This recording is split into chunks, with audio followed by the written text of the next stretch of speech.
C'est un patrimoine très particulier. Claude Lorette, c'est 400 logements dans un site remarquable avec un parc boisé de 10 hectares, les bords du Loiret qui sont à proximité. Il y a une particularité par rapport à ce patrimoine puisqu'il est aussi avec des locataires et des copropriétaires. Malgré tout, les bâtiments sont assez séparés les uns des autres et on se retrouve souvent avec un manque de cohésion entre les habitants. Et il nous a semblé opportun de s'associer sur une action qui était proche de la nature.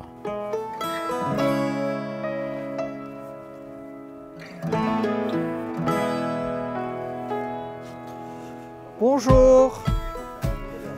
Bonjour Olivier.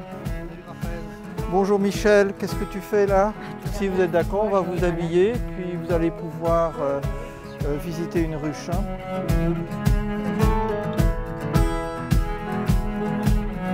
Le principal, c'est de faire une fumée blanche et froide.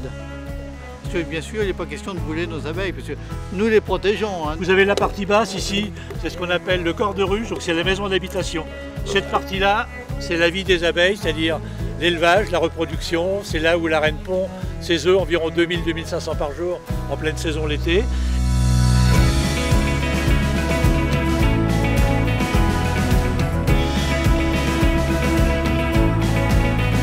Donc toute visite de ruche commence par le fait d'observer l'entrée des ruches. On observe l'entrée des ruches pour détecter s'il y a des problèmes de santé ou autres autour de la ruche. Ensuite, eh bien, on va enlever le toit de la ruche. Voilà. On enfume un peu. Donc ici, on a une grille à reine qui va empêcher la reine d'aller dans le magasin à miel. Ici, vous avez tout plein de miel qui vient d'être operculé.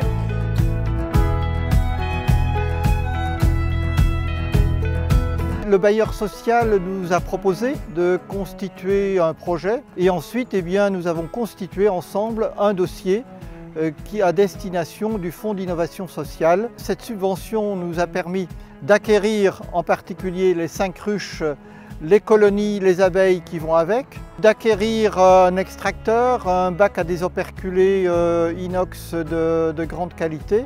On a installé ici 5 ruches pour que les habitants du domaine puissent effectivement prendre connaissance du monde des abeilles et de l'apiculture, mais au-delà du fait de prendre connaissance, c'est de réellement participer à toutes les activités d'opérations diverses que nous sommes amenés à faire sur les ruches, sur les abeilles. Le nombre de locataires que nous avons effectivement, je dirais, touchés est de l'ordre d'une 40aine aujourd'hui.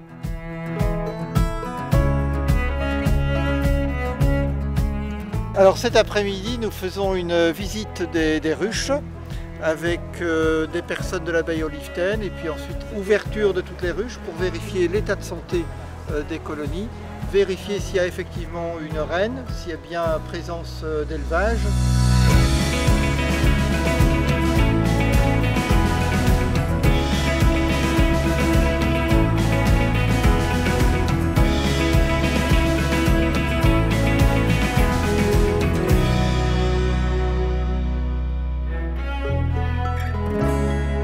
La reine est ici, elle est magnifique.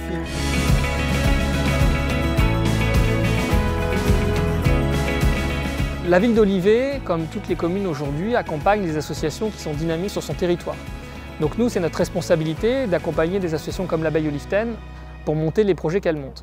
Mais pour arriver aujourd'hui dans un projet comme celui-ci, ce n'est pas simplement la ville ou une association, il faut également qu'un bailleur social, c'est le cas de l'Immobilière Centre-Loire, décide de prendre également ses responsabilités.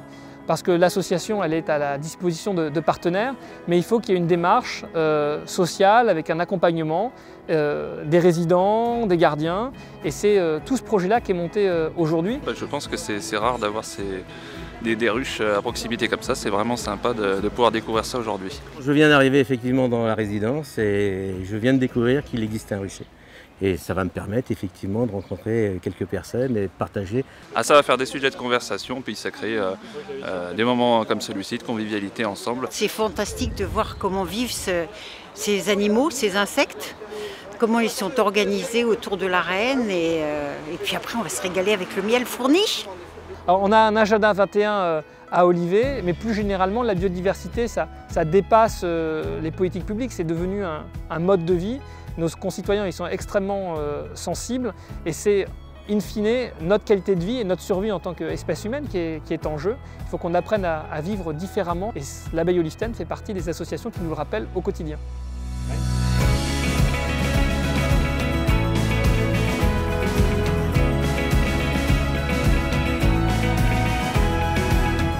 L'abeille, grâce à sa biodiversité et puis au maintien de l'écosystème, nous a semblé un vecteur très intéressant, créer du lien social, de la biodiversité et de l'équilibre environnemental. C'était pour nous quelque chose de très important.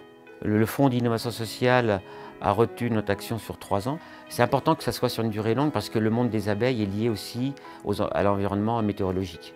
Il faut s'inscrire dans le cadre de l'environnement et du temps dont on dépend.